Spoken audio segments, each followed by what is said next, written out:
नमस्कार, सभी का हमारे YouTube चैनल में स्वागत है। पिछले वीडियो में हम फ्लावर के बारे में पढ़ रहे थे। फ्लावर या पुष्प। आपको बताया था कि पुष्प एक मॉडिफाइड शूट है। मॉडिफाइड शूट को हिंदी में अपन कह रहे हैं रूपांतरित पर्व। रूपांतरित पर्व इसलिए कहते हैं क्योंकि इसमें इंटरनोड्स है वो अत्यधिक संघनित होते हैं, हाईली कंडेंस्ड होते हैं, और लीव्स या पत्तियां परिवर्तित होकर के, रूपांतरित होकर के अलग अलग पुष्पीय भाग जैसे बाह्यदल पुंज, दल पुंज, पुमंग और जायांग का निर्माण करते हैं। इस कारण पुष्प एक मॉडिफाइड शूट या रूपांतरित पर्व है। पिछले वीडियो में बताया था कि एक डाली है जिस पर कोई पुष्प लगा हुआ है, तो इस डाली को मदर एक्सिस या इसको मातृ अक्ष कहते हैं। मदर एक्सिस या मातृ अक्ष, ये भाग जिसके द्वारा पुष्प डाली से जुड़ा हुआ है, ये भाग कहलाता है पेडिसेल या इसको पुष्प ग्रंथ कहते हैं। सामान्यतया देखें,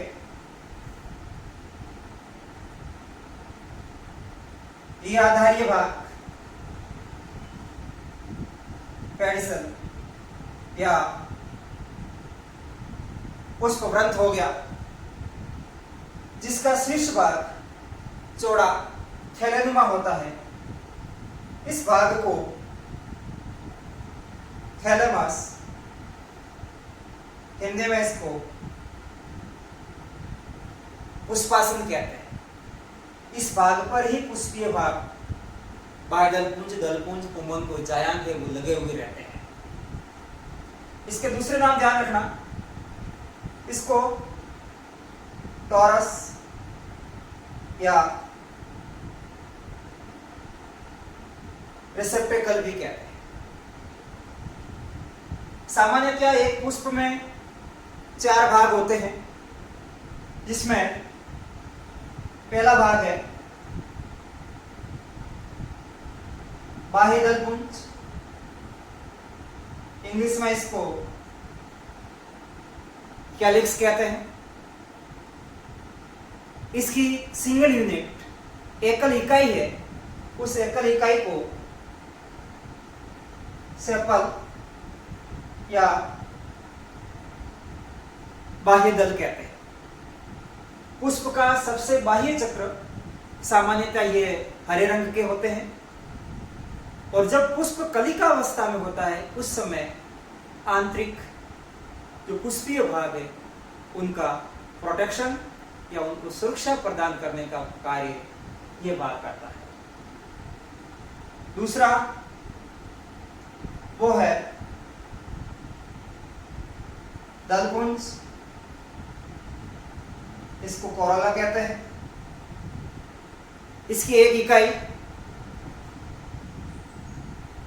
पेटल या दल कहलाती है। अलग अलग पादपों में इसकी संरचना, रंग, आकृति, आकार इत्यादि में विविधता होती है। सामान्यतः यह पुष्प का कलर रंगीन भाग है, जो पॉलिनेटर्स यानी परागण करता है उनको आकर्षित करने का ये कार्य करते हैं। तीसरा भाग पुमंग, इसको एंड्रोसियम कहते हैं। पुष्प का नर जननिक भाग, मेल सेक्स ऑर्गन, इसके सिंगल यूनिट स्टेमन या पुंकेसर कहलाती है। और सबसे भीतरी चक्र वो जायांग या गाइनेशियम जिसको अपन कहेंगे, इसके सिंगल यूनिट कार्पल या अंडक कहलाते हैं। इन चार भागों में ये क्रम ध्यान रखना, बाहर से भीतरी तरफ, सबसे बाहर बाह्य दलपुंज, फिर दलपुंज, फिर पुमंग और फिर जायांग। कई बार ऐसा होता है कि बाह्य दलपुंज दलपुंज अलग अलग न होकर के एक संयुक्त संरचना के रूप में होते हैं, जिसको पेरियंथ या परिदलपुंज कहते हैं। इसकी एकल इकाई टेपल, सेपल और पेटल के मिश्रण से बनी संरचना हिंदी में परिदल कहलाएगी। इन चार भागों में से ये दो भाग बाह्य दलपुंज और दलपुंज ये जनन में भाग नहीं लेते हैं, परंतु जनन में सहायता करते हैं। इसलिए इन दो चक्रों को या इन दो भागों को सहायक अंग या इनको एक्सेसरी ऑर्गन कहें। जबकि पुमंग और जायांग जनन के लिए आवश्यक है, लैंगिक जनन की बात कर रहे हैं, इनके बिना लैंगिक जनन संभव नहीं है, इसलिए इनको आवश्यक अंग एक्सेसरी कौन से बाह्य दलपुंज और दलपुंज ये कैसे हैं? ये नेसेसरी या एसेंशियल या इनको रिप्रोडक्टिव ऑर्गन कहें। ये दो बात रिप्रोडक्टिव, ये एसेंशियल। अगर थैलेमस पर एक संरचना में देखें तो सबसे भीतरी चक्र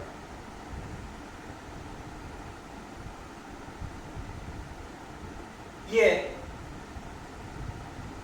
गाइनेशियम या जायांग का है। जायांग सिंगल इकाई कार्पल या अंडक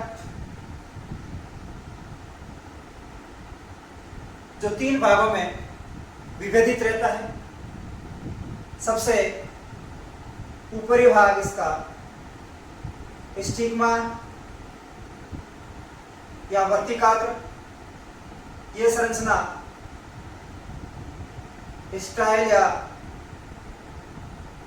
वर्तिका, ये आधार, ये चौड़ा भाग इसका ओवेरी या अंडाशय कहलाता है। इसके बाहर की तरफ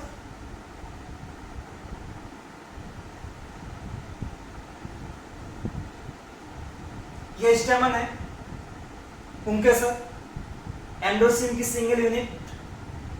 ये स्टेमन भी तीन भागों में विभेदित रहता है, जिसमें ये सबसे ऊपर वाला भाग ये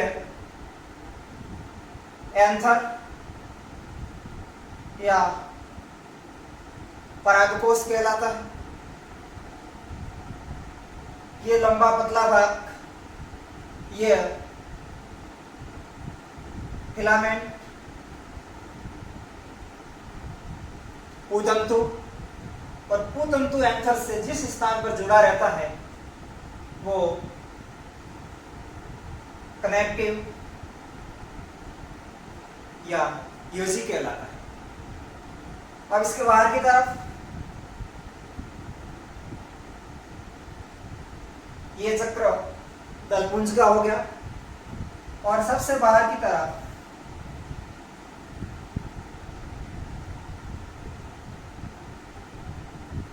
ये चक्र बाह्य दलपुंज का। अगर किसी पुष्प में ये चारों भाग उपस्थित है, तब वह पुष्प कंप्लीट फ्लावर पूर्ण पुष्प कहलाता है।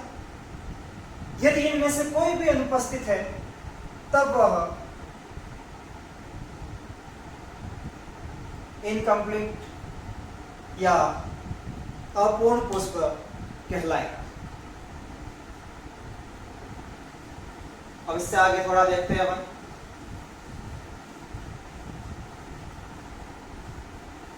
रिप्रोडक्टिव ऑर्गन की तरफ अपन जा रहे हैं। तो सबसे पहले आपको यह ध्यान रखना है कि पुष्प में ही जननांग उपस्थित होते हैं।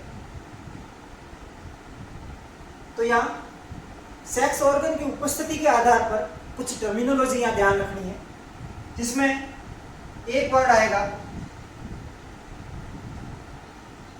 बाइसेक्सुअल फ्लावर, जिसको कहते हैं द्विलिंगी पुष्प। एक वर्ड आएगा यूनिसेक्सुअल फ्लावर, इसको एक लिंगी कहेंगे। बाइसेक्सुअल को सामान्यतः इस तरीके से दर्शाते हैं। यूनिसेक्सुअल में ये या फिर ये सिंबल काम में लेते हैं।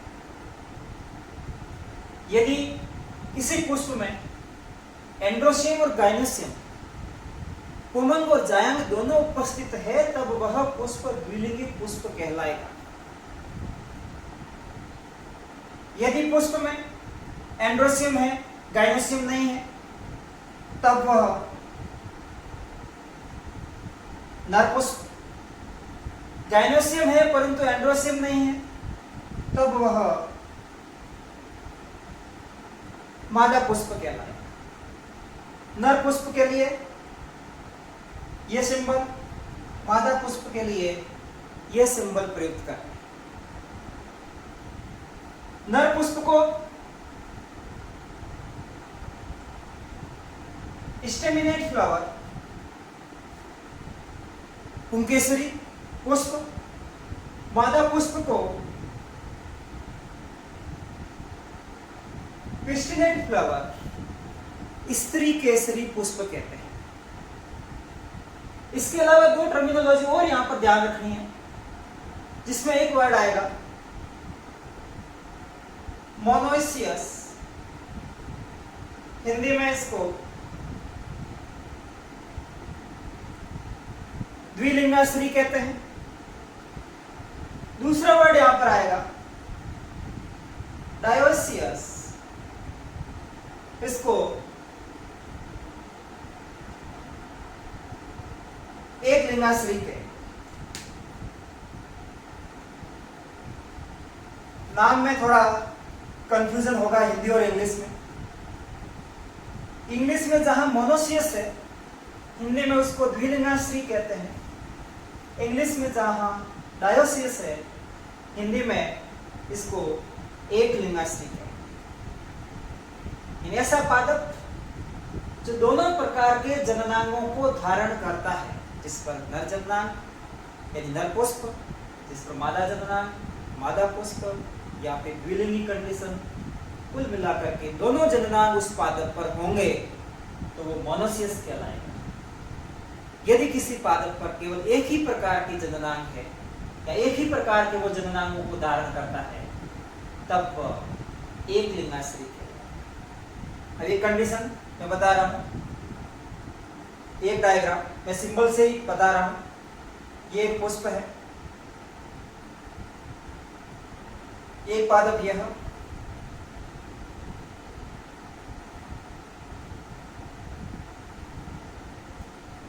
तीसरी कंडीशन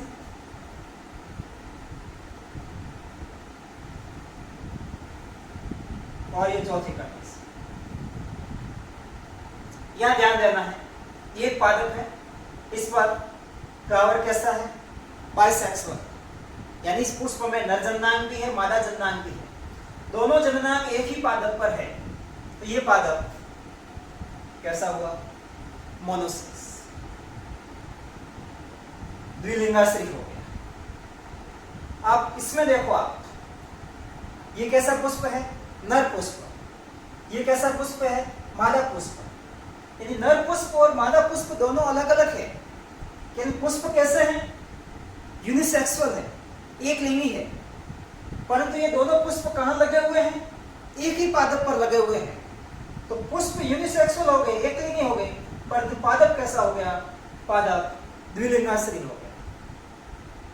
यहाँ पर एक पादप पर केवल नर पुष्प लगे हुए हैं और इस पादप पर मादा पुष्प लगे हुए हैं। तो यहाँ पर केवल एक ही प्रकार के जननांग उपस्थित है, तो ये कंडीशन क्या कहलाएगी? एक लिंगाश्रयी कंडीशन कहलाएगी। अब इससे संबंधित आपको एक शाखा का नाम याद रखना है, जिसको हम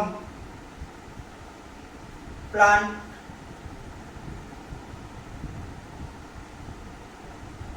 एम्ब्रियोलॉजी कहते हैं। हिंदी में इसको पादप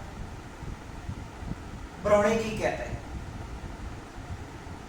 सामान्य रूप से कहें तो वनस्पति विज्ञान की वह शाखा जिसमें पुष्प निर्माण से लेकर के भ्रूण निर्माण तक की संपूर्ण घटनाओं का अध्ययन किया जाता है, वो प्लांट एम्ब्रियोलॉजी या पादप भ्रूणिकी कहता है। अब भ्रूण का मतलब यह नहीं कि भ्रूण तक ही सीमित हो जाएगा। अब इसमें जैसे सीड फॉर्मेशन है, फ्रूट फॉर्मेशन है, वो घटनाएं भी इसके अंदर सम्मिलित है। साइंटिस्ट ध्यान रखना, प्रोफेसर पी माहेश्वरी, हिंदी में पंचानन माहेश्वरी, इनको भारतीय पादप भ्रूणिकी का पिता कहते हैं, फादर ऑफ इंडियन प्लांट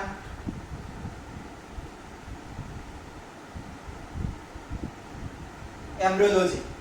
भ्रूणिकी के क्षेत्र में बहुत विस्तृत कार्य प्रोफेसर पी माहेश्वरी सर के द्वारा किया गया है।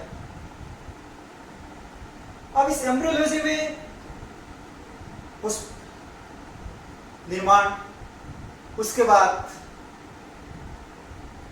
क्या होगा? डेवलपमेंट किसका होगा? सेक्स ऑर्गन्स का होगा। जननांग बनेंगे, तो जननांगों के बाद इनमें क्या होगा?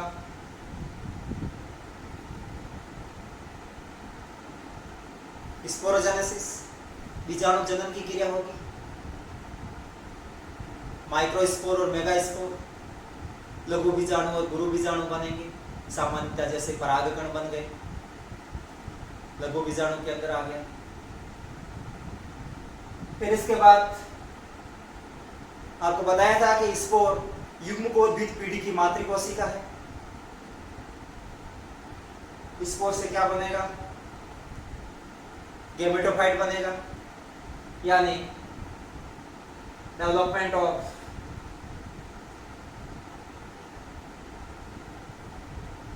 गैमेटोफाइट होगा। युग्मकोद्भिद का विकास होगा, जिसमें मेल गैमेटोफाइट और फीमेल गैमेटोफाइट का निर्माण होगा। गैमेटोफाइट के बाद इनमें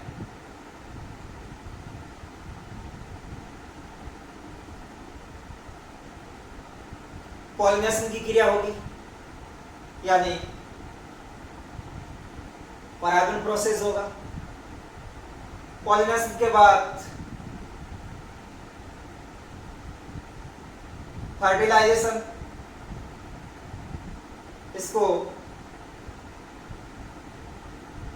निषेचन कहते हैं। फर्टिलाइजेशन हो जाएगा तो क्या बनेगा? एम्ब्रियोजेनेसिस यानी एम्ब्रियो फॉर्मेशन, और इसके साथ एंडोस्पर्म यानी भ्रूणकोश, फॉर्मेशन होगा। इसके साथ ही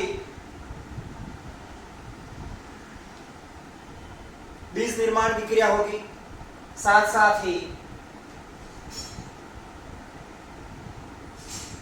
फ्रूट फॉर्मेशन की क्रिया होगी, फल निर्माण की क्रिया होगी। तो ये संपूर्ण घटनाएं प्लांट भ्रूणिकी के अंदर सम्मिलित है। स्पोरोजेनेसिस, स्पोर बनेंगे, मेगा स्पोर, माइक्रो स्पोर, उसके बाद गैमेटोफाइट बनेगा, फिर पॉलिनेशन होगा, फिर फर्टिलाइजेशन होगा, फिर एम्ब्रियो एंडोस्पर्म फॉर्मेशन होगा, सीड बनेगा और फल बनेगा। और इसके आगे 2-3 वैज्ञानिकों के नाम आपको ध्यान रखना है इसमें, जिसमें एक वैज्ञानिक है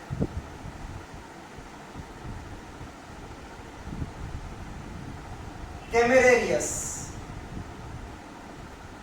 1694। इन्होंने पादपों में सेक्सुअलिटी के बारे में बताया। सेक्सुअलिटी इन प्लांट्स, पादपों में लैंगिकता के बारे में कैमेरिस के द्वारा सर्वप्रथम बताया गया।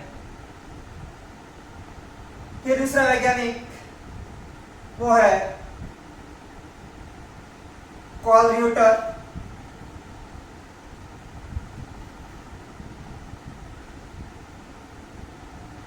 वन 1761।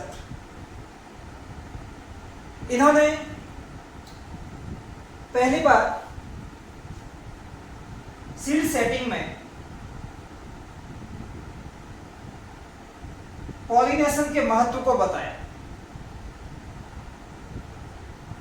सीड सेटिंग में पॉलिनेशन का महत्व कॉल र्यूटर के द्वारा दर्शाया गया। फिर अगला वैज्ञानिक एमिसी, इन्होंने